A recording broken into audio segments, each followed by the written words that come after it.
We begin with a highly significant and symbolic visit to the United States by Ukraine's president.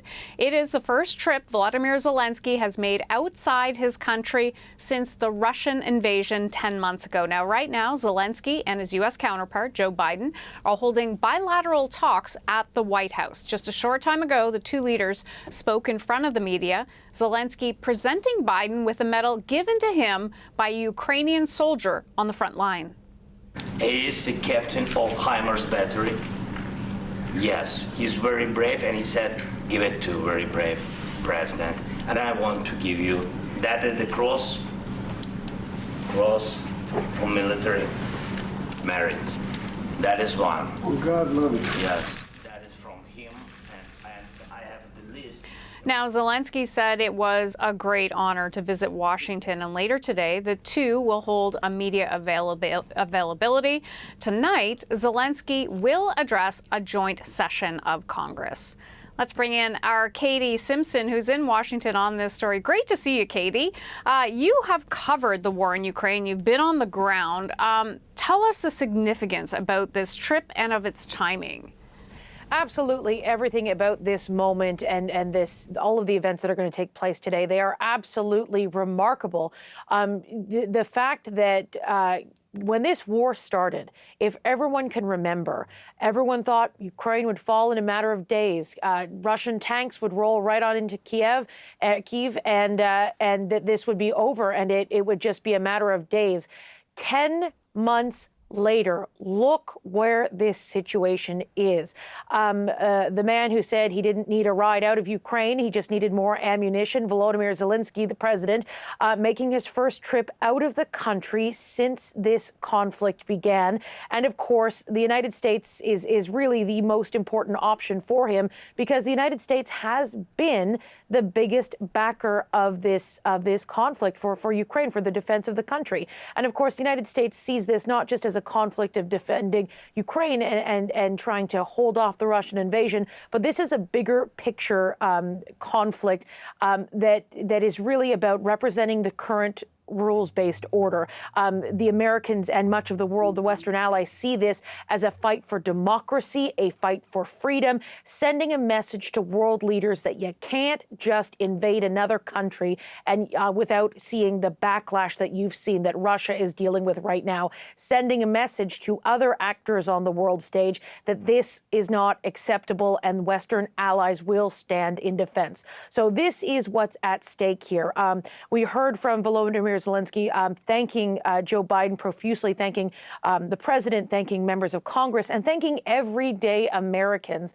And you saw as a symbol, as a gesture, he handed that medal from a Ukrainian soldier to President Joe Biden as a measure of thanks for what has gone on and really for the ongoing support that's really been led by U.S. President Joe Biden with the billions and billions of dollars in aid, financial support, weapons, and training and other measures of support as this conflict drags on.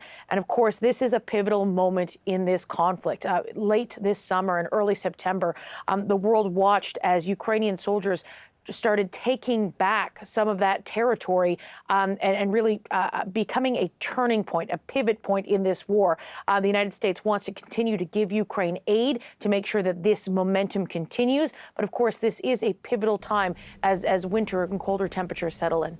And Katie, before we talk about what the U.S. is providing now, I just find it fascinating how he came, how he was presented like he was just off the battlefield. And he really was, because yesterday he was handing out medals to the frontline soldiers in Bakhmut. And that's where that medal came from.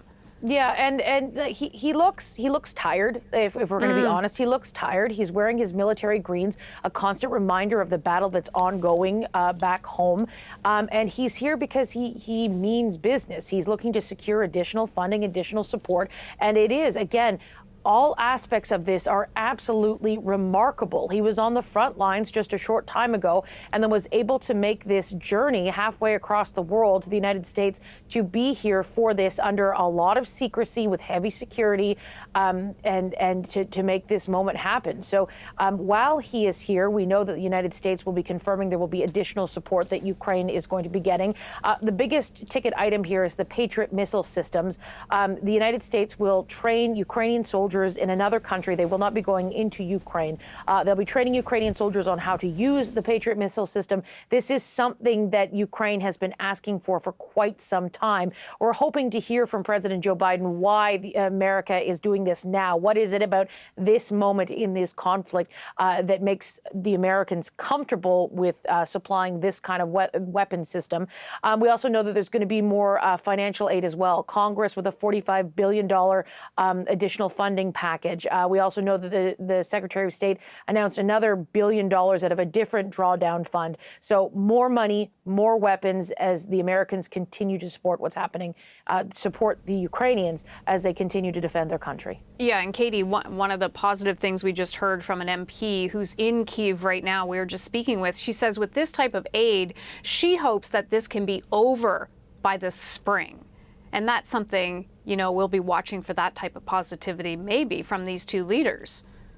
We'll see what kind of tone they're going to strike. It was certainly a somber tone in the White House. This is the first face-to-face meeting since that conflict began. Friendly exchanges back and forth.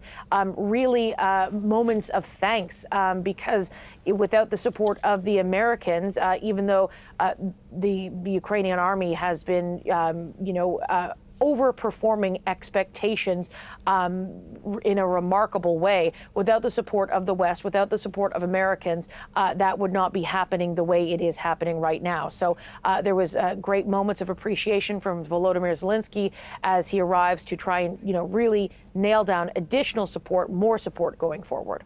Absolutely. Katie Simpson, always great to break things down with you. Appreciate it. Thanks. Katie Simpson in Washington.